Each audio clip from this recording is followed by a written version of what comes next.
அஸ்ஸலாமு அலைக்கும். Good touch bad touch இதை நம்ம கிட்ஸுக்கு சொல்லிக் கொடுக்கணுமா? அதை சொல்லிக் கொடுக்கறதுக்கான எந்த அவசியமும் இல்ல.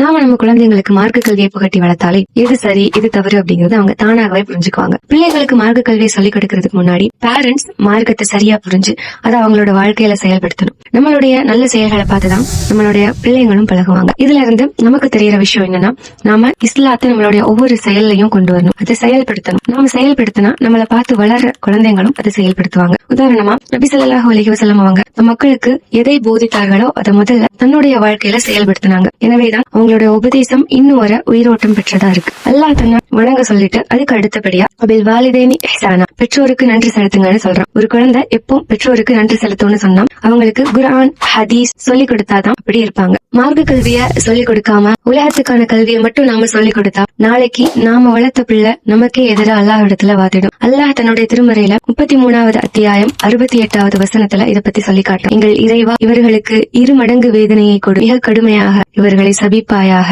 என்று நாம பாசத்தோட வளர்த்த நம்ம பிள்ளைங்க நமக்கு எதிராக பேசும்.